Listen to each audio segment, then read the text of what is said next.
Manchester United will sign a left wing back in January with Antony's loan to Real Betis set to go through. But who is that left wing back? Is it going to be Dorgu? Could it be Alvaro? Or could United even make a shock move elsewhere?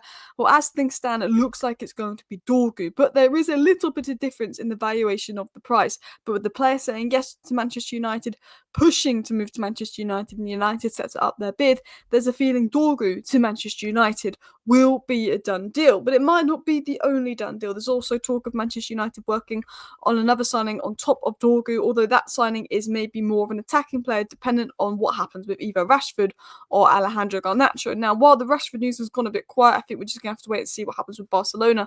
Garnacho news is all over the place. Apparently, Chelsea are now leading the race because Napoli want Adeyemi because United's price tag is too much. La-di-da-di-da. But apparently, United are now going to lower their price tag to £46 million for Garnacho, which is an absolute joke, so Napoli can get the deal done.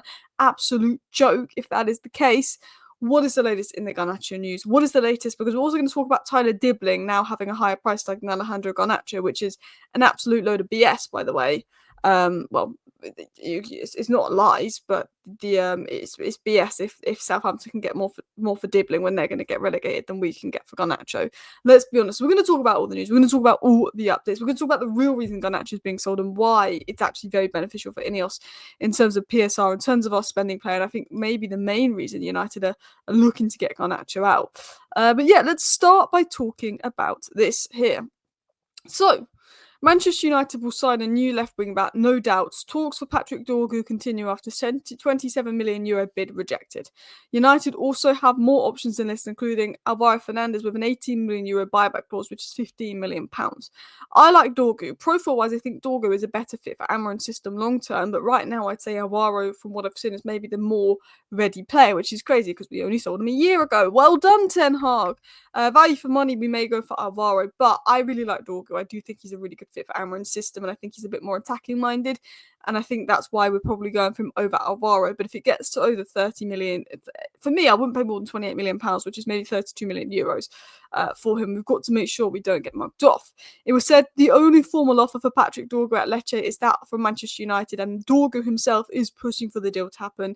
It's been confirmed Dorgu said yes to United. He wants the move. He's agreed to that move. He wants United. Tottenham were there, Chelsea were there, but he wants to join Manchester United. Manchester United, despite being the mess that we're in right now, pretty much convinced Dorgu to come join Manchester United. He said yes to us, which is great because people are questioning, what could our pool be right now? We also want Cunha, but so do Arsenal. If we sell Garnacho, could we win the Cunha race? That's the big question as well. But let's continue more into this story about Dorgu and what is the hold up, because this has sort of been the news for the last few days. Laurie Whitwell, who's one of the best sources of information when it comes to Manchester United news, very credible, said Manchester United's finances are tight, but they should be able to afford Patrick Dorgu once Antony's move to Real Betis is confirmed.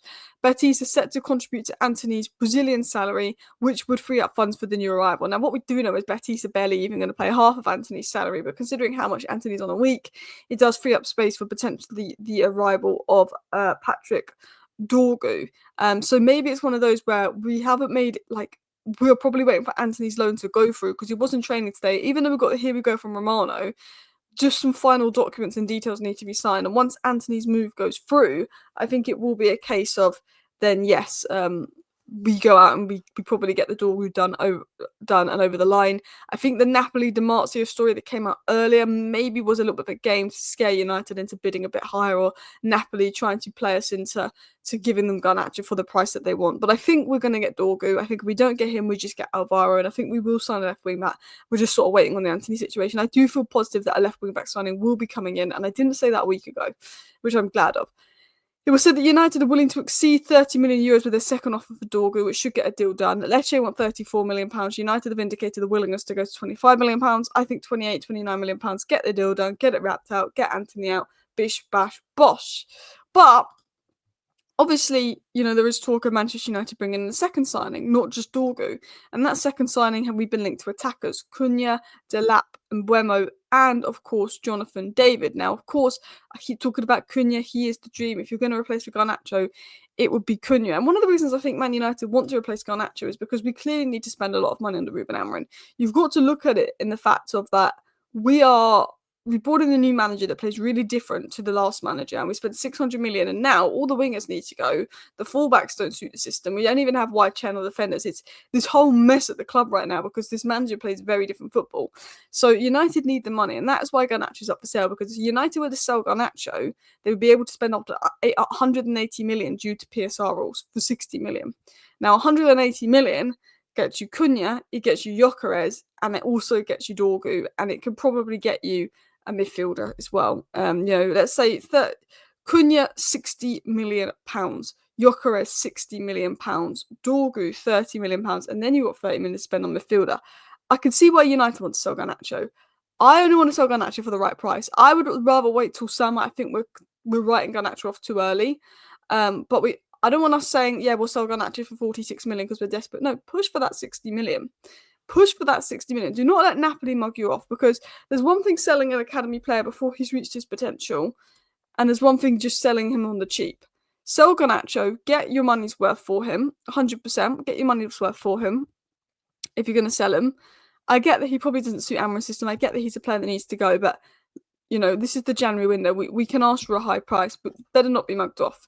It was said that Napoli have broken past the 42 million barrier, including add-ons for Garnacho, but United are demanding a minimum of 46 million plus add-ons.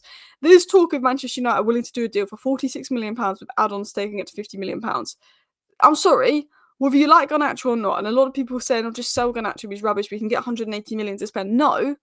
We need 60 million for Garnacho. You've got to realise that maybe he's not had the best few months, but if we're paying 72 million for Rasmus Højlund, if Tyler Dibling's price tag is 55 million and Southampton are set to be relegated, 60 million is a very, very fair price tag for Alejandro Garnacho.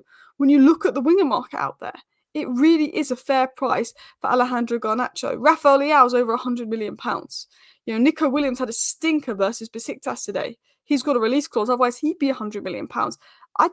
I actually thought last season Nico Williams was great, but watching Nico Williams this season, there isn't that much between him and Garnacho. I'll be honest. So we should get 60 million for Garnacho, and if I will be fuming if United go and cave to a 40-something million deal to Napoli, I will. Because I think we undervalue our players and then overpay for other people's players, and that frustrates me. But maybe Napoli know what they're doing. Due to standing negotiations for Garnacho, Napoli have resumed contacts to sign Karim Adeyemi.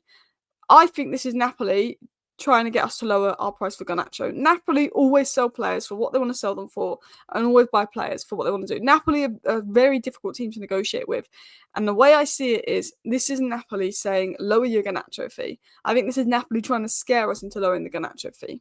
Because if Tyler Dibling's £55 million, Garnacho should not be going for less than Tyler Dibling's in the January window.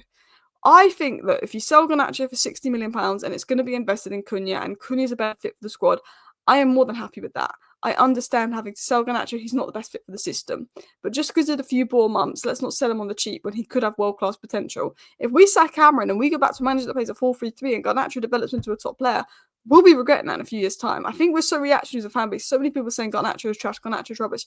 He isn't. He's a prospect. He's raw, but he's a prospect. We keep talking about Højlund of Bournemouth. Oh, why didn't we sign him?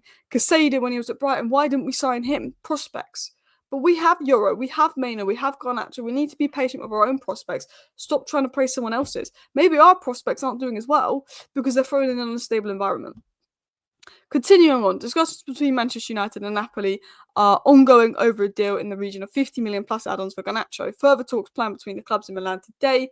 That was said this morning, and further meetings will take place in Milan today, was also said by Di Marzio. So many sources confirm there's going to be meetings today with Manchester United and Napoli over Garnacho, which is why I think that Napoli are making the Adeyemi move, because they've got essentially the Garnacho meeting. United aren't going to lower the price. Okay, we'll go for Adeyemi.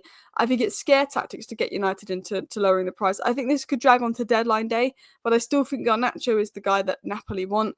Napoli know it's Man United. They're trying to mug us off for price. I think this Garnacho to Napoli deal could happen deadline day. Chelsea are now reportedly the favourites, and if Napoli do land Adeyemi, then Chelsea are the favourites. Will United sell to Chelsea? I'm not sure. And also Chelsea, they're only buy a player from Man United if they know they're going to get him on a cut price on the cheap. So are Chelsea interested because they think, 45-50 million for Garnacho is quite a good deal. Do you know what I mean? But anyway, guys, please do go ahead and hit that like button if you did enjoy today's video. Of course, subscribe down below if you're new. That is the 10-minute transfer roundup. Let me know down below, Alvaro, Fernandes or Dorgu, how much would you sell Garnacho for? For me, 60 million for Garnacho, If Dorgu's over 30 million, go for Alvaro. That's my thoughts. If you sell Garnacho, please get Mateus Cunha. Bish bash bosh. Bye.